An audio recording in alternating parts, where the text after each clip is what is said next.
Last time on the hardcore adventures of TinyGnomeGal, we made our way through Coldridge Valley, murdering the locals and acting out our fantasy of being a postal worker. We joined a guild, summoned an indentured servant, and made our way to Karanos, ready to continue our journey with new friends. Well, that didn't last. I suppose logging off until I finished editing part 1 didn't do me any favors with the guild. Oh well, they probably sucked anyway. We take a moment to admire the future fruit paintings before starting another day of questing in Dunmorrow. Just kidding, we're off to Elwynn Forest to do the low-level questing there instead. So why Elwynn, you ask? An important factor for setting ourselves up for an easier time in the future is gaining additional faction reputation before reward reductions kick in. We also gain an extra level of experience, which is extremely useful for the whole not dying thing. As we make our way to Ironforge, we chance upon a wandering potion salesman. The prices are reasonable, but sadly, with our temporary lack of funds, we are forced to barter away a leather chest we forgot to sell at the vendor earlier. Abayard the Potion Master accepts our trade, giving us our first potion of the run. You truly forget to appreciate just how much things can change in a matter of days, with some players already well on their way to the higher levels in the game. As I take in the view from the train ride, I wonder if I'll have a mount of my own one day. As we enter Stormwind through the rear entrance, the iconic city theme is absent.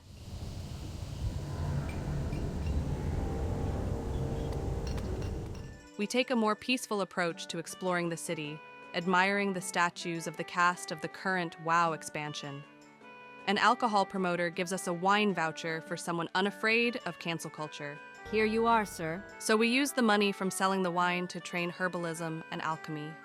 Herbs are everywhere in Azeroth, and alchemy provides useful potions throughout every stage of the game. Since they are consumables as well, there's always a demand for them, unlike other crafting professions which provide more permanent upgrades. Herbalism is fun, featuring one of the best storylines in World of Warcraft history. You've shown yourself a dependable adventurer. Adventurer?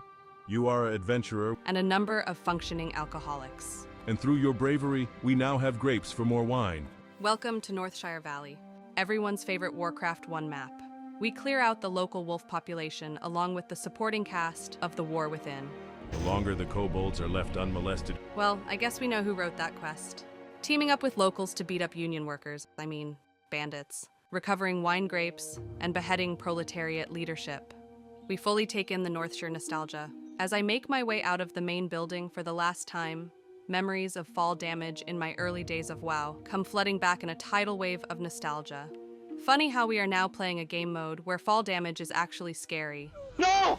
We receive our orders for the last time and move on to the red light district of Azeroth. You've been awarded acting deputy status with the Stormwind Marshals. Our initial quests include murdering kobolds for candles and feeding Remy's coke habit. The kobolds in these parts sometimes carry gold dust on them. So it's off to Fargo Deep Mine. Before that, though, we quickly introduce ourselves to a Romeo and Juliet subplot. But our families are bitter enemies. And bake some pies to solve a theft. You tell him I hope he chokes on it.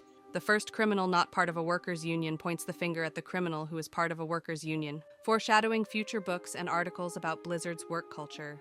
We enter the mine, almost dying while filming an establishing shot, wondering how best to deal with Goldtooth. A nearby player agrees to team up to take him down. They then quickly aggro additional mobs and abandon us to our fate. I guess that's to be expected from someone named C. Darwin. Thankfully, we are the fittest to survive and return to the safety of Goldshire, returning the items and getting some foreshadowing on later plot twists in the story. What's next, dragons? We also take the time to train class and secondary skills, picking up Curse of Agony for damage and Fear for soloing every enemy in the game, also picking up an upgraded Fireball for Belial. Next up is Jasper Lode Mine, and oh boy, do Geomancers hurt. This makes sense though, as Vanilla WoW made some smart design choices based around introducing more challenging gameplay. At the same time, players receive counterplay to them. Thankfully, the quest doesn't send us too deep into the mine, so on to Eastvale next. Guard Thomas, like any middle manager whose workforce refuses to stop working from home, tells us to find the guards currently missing. To complete my report, I must know what happened to those men. Making sure to stop by Eastvale Logging Camp first, where working conditions are tough on the local loggers. we have yet to meet our quota for the wood demand. Now back to work with you. I start getting the feeling the guards didn't come back for a reason. We're tasked with collecting lumber, killing the local wildlife, and Sarah Timberlin asks us to collect cloth material through means that rival some sweatshops. What are we, the East Azeroth Trading Company?